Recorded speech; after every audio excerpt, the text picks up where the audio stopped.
संजय झा और ललन सिंह मिले हैं अमित शाह से वक्फ संशोधन बिल को लेकर। क्यों मिले हैं, क्या वजह है, इस पर चर्चा करेंगे। साथ ही क्या बिहार जेडीयू में वक्फ को लेकर ये जो बिल आया उसको लेकर आपसी खींचतान चल रही है, क्या पार्टी टूट सकती है, इस पर चर्चा करेंगे। साथ ही अधिकारियों की मीटिंग चर्चा है कि सम्राट चौधरी और ललन सिंह लेने लगे। क्या नीतीश कुमार का एग्जिट प्लान तैयार हो गया है, इस पर विस्तार चर्चा करेंगे। चर्चा करने के लिए हमारे साथ रहेंगे हमारे वरिष्ठ साथी पंकज जी। धन्यवाद, थैंक यू। पंकज जी, सबसे पहले तो यही जो वक्फ का मुद्दा है वो छाया हुआ है इस वक्त पूरे देश में, और बिहार जाहिर सी बात है कहाँ से अछूता रह जाएगा। संजय झा और ललन सिंह, अभी बताया जा रहा है, खबर आ रही है कि अमित शाह से मिले जाके इसी बिल को लेकर। चल क्या रहा है पार्टी? देखिए, आपको बताएं कि दरअसल ये जो वक्फ संशोधन बिल है जो कि कल पेश किया जाना है, ये इतना बड़ा बिल है और इतना इम्पोर्टेंट बिल है कि दरअसल जो भी सियासी पार्टियां इसको समर्थन करेगी वो निश्चित तौर पर अपने हानि और लाभ को सोच करके समर्थन करेगी कि आखिरकार हमको फायदा है या नुकसान है। जहां तक सवाल है चंद्राबाबू नायडू का, तो वो भी उन्होंने ईद में जबरदस्त तरीके से लोगों को बधाइयां दी और उन्होंने क्या कहा, तो कहा हमने हमेशा मुसलमानों के फायदे का सोचा है। जहां तक सवाल है नीतीश कुमार का, नीतीश कुमार तो खुल करके कहते हैं कि जब से हम आए हमने मुस्लिम्स के लिए बहुत कुछ किया। उनके जो क्लरिक्स हैं, उनके जो मदरसा टीचर्स हैं, उनके लिए हमने क्या कुछ नहीं किया, कब्रिस्तान को गिरवाया। तो असली जो मुस्लिमों के खिलाफ दंगाई थे उनको हमने जेल के भीतर भेजा, तरह तरह की बात है। लेकिन वक्फ संशोधन बिल पर जमीयत उलेमाए हिंद ने सीधा उनके इफ्तार पार्टी को खारिज कर दिया था, इफ्तार पार्टी को बहिष्कार कर दिया था। सवाल यह उठता है कि अभी अभी थोड़ी देर पहले ललन सिंह और संजय झा अमित शाह से मिलते हैं। ललन सिंह और संजय झा दोनों केंद्र सरकार मतलब बीजेपी सरकार और जेडीयू के बीच में इन दिनों सेतु का काम कर रहे हैं। ललन सिंह सरकार में मंत्री हैं, संजय झा कार्यकारी अध्यक्ष हैं। दोनों बहुत इंपॉर्टेंट जगह पर हैं। अब सवाल यह उठता है कि ये दोनों जेडीयू की क्या मंशा है, जेडीयू क्या सोच रही है। क्योंकि एक बात तो आप जान लीजिए कि बिल के समर्थन के आड़ में कोई भी सियासी पार्टियां जो है वो केंद्र सरकार से हैवी बार्गेन करेगी, क्योंकि वो अपने हानि लाभ को भी आंकेगी। पर ये राजनीति में ऐसा होता है ना कि आप दिखाने के दांत कुछ और होते हैं, खाने के कुछ और होते हैं। आप कहते हैं मैं समर्थन कर रहा हूं, वजह ये है, वजह वो है। अंदर खाने आप क्या केंद्र सरकार से ले सकते हैं, बिहार के लिए क्या ले सकते हैं, कौन सी बातें मनवा सकते हैं, और यही काम आंध्र प्रदेश भी करेगा, चंद्राबाबू नायडू भी करेंगे। पर बड़ा सवाल उठ रहा है कि क्या ये दोनों समर्थन करेंगे, ये भी सवाल उठ रहा है। क्या ऐन वक्त पर कुछ ऐसा होगा क्या? मैं ऐसा इसलिए कह रहा हूं क्योंकि राष्ट्रीय लोक मोर्चा के नेता कौन है? उपेंद्र कुशवाहा। उपेंद्र कुशवाहा कह रहे हैं कि बिल अभी तक पेश किया नहीं गया है, इसलिए जब तक बिल पेश नहीं किया जाएगा, चर्चा नहीं होगी, तब तक हम ना समर्थन में है ना विरोध में। तो मतलब एक तरीके से उन्होंने भी अपने पत्ते खोल दिए कि भाई मैं ये करने जा रहा हूं। अब आप ये समझिए कि अगर वो ये करने जा रहे हैं तो निश्चित तौर पर इस तरह के बयान का मतलब भी होता है कि उपेंद्र कुशवाहा अपने एक वोट के लिए कुछ बड़ा डिमांड तो करेंगे। और वो कुछ भी हो सकता है, वो मंत्री का पद हो सकता है, वो विधानसभा में सीटें हो सकती हैं। और साथ ही साथ उपेंद्र कुशवाहा क्या कह जाते हैं? उपेंद्र कुशवाहा कहते हैं कि बिहार में एनडीए एकजुट है, केंद्र के स्तर पर भी एनडीए एकजुट है, इसमें कहीं कोई डाउट नहीं। मतलब एनडीए नाराज ना हो, बीजेपी नाराज ना हो, लेकिन अपनी बातें तो ये सब मनवाएंगे। अब देखिए क्या ऐसी वजह है, आप इस बात को समझिए। नीतीश कुमार अक्सर इन दिनों किस बात के लिए चर्चा में? इन दिनों अपने मानसिक स्थिति को लेकर के वो चर्चा में। ये मैं नहीं कह रहा हूं, प्रशांत किशोर मेडिकल बुलेटिन की मांग करते हैं। आए दिन राबड़ी देवी सीधा अटैक करती हैं, तेजस्वी यादव कई तरह की बात करते हैं, आरजेडी के कई प्रवक्ता बहुत कुछ कहते हैं, और कई ऐसी हरकतें भी मुख्यमंत्री की हैं जो एक बार सवाल तो उठाता है कि क्या ये वही मुख्यमंत्री हैं जो पहले हुआ करते थे। क्योंकि ये वो मुख्यमंत्री होते थे जो जबरदस्त बिना कुछ पढ़े लिखे कागज पेपर के भाषण दिया करते थे, अपनी बातों को इस तरीके से रखते थे एक्सटेम्पोर कि लोग हैरान हो जाते। इन दिनों क्या जिस तरीके से वो लोकल डायलेक्ट में आ जाते हैं, जिस तरह से बात करते हैं, तो निश्चित तौर पर एक बात तो समझ में आता है कि उम्र उनको परेशान कर, और कई दिन से चर्चा भी उठ रही है ये कब तक सीएम रहेंगे। पर देखिए, अमित शाह बिहार जाते हैं और फिर जीतन राम मांझी बिहार जाते हैं, कह देते हैं नहीं नहीं सब कुछ ठीक है, नीतीश के नेतृत्व में चुनाव और नीतीश ही चेहरा है। तो सवाल ये उठता है कि इस स्थिति में भी एनडीए नीतीश को चेहरा मान रहा है, उनके नेतृत्व में चुनाव होगा, मतलब साफ है कि जेडीयू को कि भाई आप मुख्यमंत्री रहिए, केंद्र में समर्थन दीजिए और जो हम चाहते हैं वो समर्थन दीजिए, बिहार के लिए आपको कुछ चाहिए हम दे ही रहे हैं, आगे बढ़ करके और भी कुछ देंगे। तो सवाल ये उठता है कि आज बीजेपी के चाणक्य कहे जाने वाले प्रधानमंत्री के सबसे करीबी नेता अमित शाह से मिलने का मतलब क्या है जब संजय झा और ललन सिंह मिलने जा रहे हैं। तो मैं ये मानता हूं कि आज जब गृह मंत्री लोकसभा में स्थिति देख रहे होंगे सांसदों की, राज्यसभा में स्थिति देख रहे होंगे सांसदों की, चाणक्य है, ये बड़ा महत्वपूर्ण बिल है, कल पेश किया जाना है, पार्लियामेंट्री अफेयर्स मिनिस्टर की तरफ से यह बात सामने आ गई है कि 8 घंटे की चर्चा इस पर होगी, 8 घंटे की बहस होगी। अब इन बहस के दरमियान बहुत कुछ बाहर निकल करके आएगा।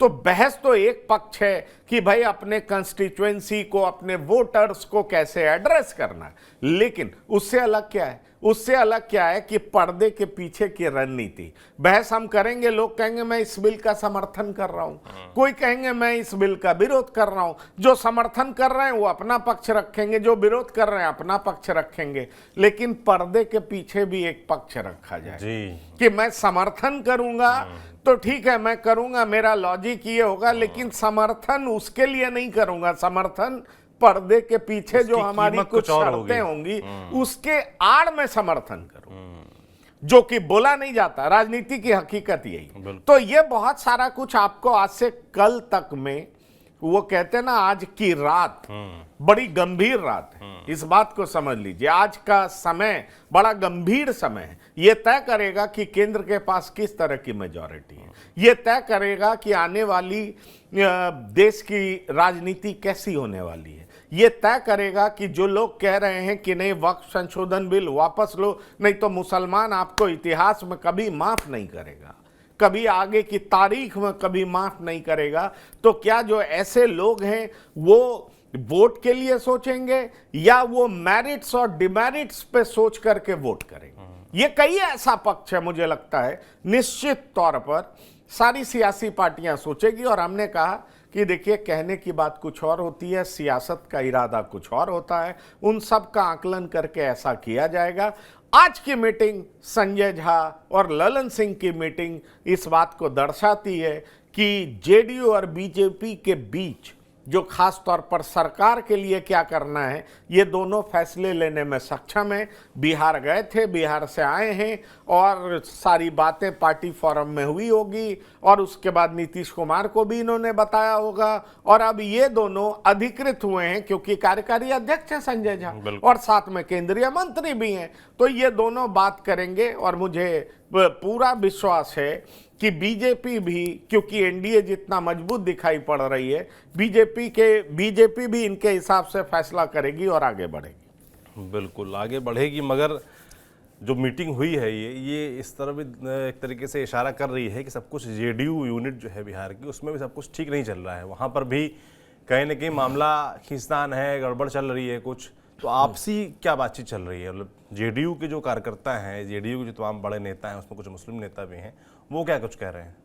देखिए, दरअसल ये सच बात है कि जेडीयू का भविष्य क्या होगा उसको लेकर के तो लोग परेशान है ना, और जेडीयू में गंभीरता से फैसले कौन कर रहा है इसको लेकर के भी परेशानी है। तो सवाल ये उठता है कि बहुत सारे कार्यकर्ता हैं, ऐसी परिस्थिति में उनको लगता है कि क्या हमें आरजेडी के तरफ जाना चाहिए। बहुत सारे कार्यकर्ता हैं जो खुश हैं, जिनको लगता है कि नहीं जेडीयू बीजेपी के तरफ ज़्यादा ठीक है। चूंकि नीतीश कुमार कमजोर हुए हैं शारीरिक रूप से, और लोग कहते हैं मानसिक रूप से, ये मैं नहीं कह रहा हूं, लेकिन तमाम सियासी पार्टी के नेता कहते हैं, तो सवाल यह है कि नीतीश जिस तरह के फैसले जेडीयू के हित में लिया करते थे, क्या अब वो लिया जाएगा, इसकी चिंता कार्यकर्ताओं को है।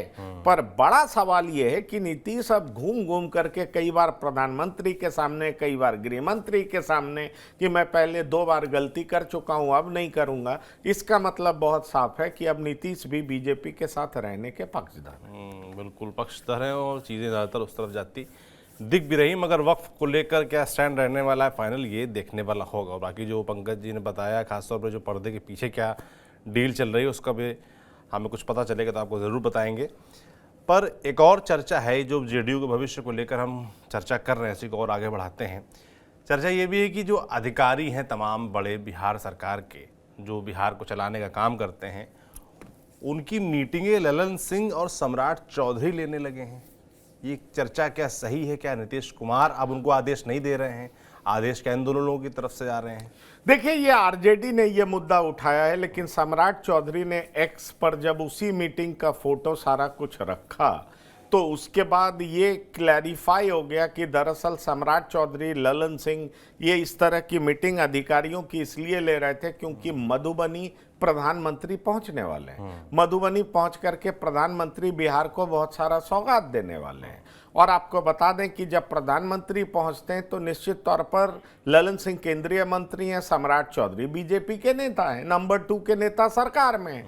तो ये अफसरों से मिल करके ये दोनों तैयारी क्या है उसका जायजा ले रहे थे, किस तरह से सिक्योरिटी होगा, बहुत तरह की बातें होंगी, उसको पूछ रहे थे, क्योंकि प्रधानमंत्री की सभा में बहुत भीड़ भी होगी, लोग बहुत सारे सुनने आएंगे, बहुत सारे कार्यकर्ता पहुंचेंगे, सिक्योरिटी भी एक बड़ा कंसर्न होगा। मधुबनी से ये सभा क्यों कराई जा रही है? क्योंकि ढेर सारा सौगात देंगे, तो बीजेपी कैसे अपने वोटर्स को साधेगी, सपोर्टर्स को साधेगी, कार्यकर्ताओं में जोश लाएगी। एनडीए की 20 साल से सरकार है, तो आप समझिए एंटी इनकम्बेंसी भी एक फैक्टर होता है। कार्यकर्ताओं की उपेक्षा हुई है या उनके अपेक्षा में के हिसाब से कितने खड़े हुए हैं, कई सारी बातें। तो सवाल ये है कि ये दोनों नेता, एक जेडीयू के तरफ से, एक बीजेपी के तरफ से, इसलिए बैठे थे क्योंकि ये जानना चाह रहे थे डीजीपी से, चीफ सेक्रेटरी से, ये पूछना चाह रहे थे किस तरह की तैयारी है मीटिंग। देखिए, ये हैरान करने वाली बात तो है, लेकिन सवाल ये है कि अगर नीतीश कुमार बहुत स्वस्थ नहीं है और ये दोनों उनके एवज में मीटिंग ले रहे हैं, तो ये चर्चा का विषय होगा। लेकिन दूसरा सवाल यह है कि अगर नीतीश कुमार ने यह अधिकृत कर दिया होगा कि भाई आप लोग मीटिंग ले लीजिए, देख लीजिए, मैं अभी थोड़ा स्वास्थ्य लाभ ले रहा हूं, या मैं अभी आराम कर रहा हूं, या मैं थका हुआ हूं, किसी भी वजह से उन्होंने अधिकृत कर दिया, तो ये दोनों बैठ गए, मीटिंग ले रहे थे। भाई एक राज्य के उप मुख्यमंत्री हैं, और इन दिनों सम्राट चौधरी नीतीश कुमार के बहुत नजदीक भी हैं। ललन सिंह को नीतीश कुमार ने अपने पार्टी कोटे से मंत्री बनाया है, और इन दिनों मोदी शाह से उनकी नजदीकी चर्चा का विषय बना हुआ है। इसलिए ये दोनों लोग मिल करके बाकायदा तमाम चीजों का अगर जायजा ले रहे हैं, उसका साफ मतलब ये है कि इन दोनों को अधिकृत किया गया है। उसमें आरजेडी तरह तरह का मुद्दा उठा रही है। मैं एक बात नहीं समझ पाता, के आरोपों में दम नहीं है। नहीं, मैं एक बात नहीं समझ पाता हूं, तो कई बार तो आरजेडी खुद कहती है कि नीतीश थक चुके हैं, टायर्ड हैं, अब इनको रिटायर होना चाहिए, इनको हटाना पड़ेगा। और जब उनके बदले कोई आकर के मीटिंग ले रहा है तो फिर कह रहे हैं कि अब नीतीश का एग्जिट प्लान तैयार है। तो आरजेडी कौन से रास्ते पर चलना चाह रही है? सवाल ये है ना, आरजेडी कौन से रास्ते पर चलना चाह रही है? आरजेडी भी कंफ्यूज्ड है क्या? आरजेडी को भी लगता है इस तरह की बात करके नीतीश के वोटर्स को अपने साथ रख लेंगे। और जब अगर नीतीश को टायर्ड और रिटायर्ड आरजेडी मानती है, तेजस्वी मानते हैं, तो अगर जेडीयू ऐसा कर रही है, बीजेपी कर रही है, तो कहिए ये बढ़िया मूव है। मगर वो तो चाहेंगे ना कि भाई फिर पूरा ही मूव हो जाए, किसी और मैं वही तो कह रहा हूं। तो दरअसल पॉलिटिक्स में कहा कुछ जाता है, पर उसके मायने कई होते हैं। यही बात मैं कह रहा हूं। बिल्कुल, कहा कुछ और जाता है, पर उसके मायने कई होते हैं। जितना सिंपल वर्ड में बोला जाता है, पर उसके मायने कई होते हैं, अभिप्राय कई होते हैं, कहने का मतलब कुछ और होता है। बहुत सारी ऐसी बातें होती है। और देखिएगा, कल वक्फ संशोधन बिल पेश हो रहा है, ईद उल फितर खत्म हुआ है और कल से किस तरीके की राजनीति गरमाती है वक्फ संशोधन बिल पर। बिहार, यूपी, देश के कई सूबे में चर्चा बहुत तेज है, कांग्रेस एग्रेसिव है, उस आक्रामक रणनीति में किस किस का साथ मिलता है। क्योंकि आप देखिए कि बिहार में महागठबंधन के घटक दलों के बीच भी तो रिश्ता बहुत सामान्य नहीं है। तो सवाल यह है कि अगर रिश्ते सामान्य नहीं है तो भाई आप अपना रिश्ता तो सामान्य गठबंधन में कर नहीं ले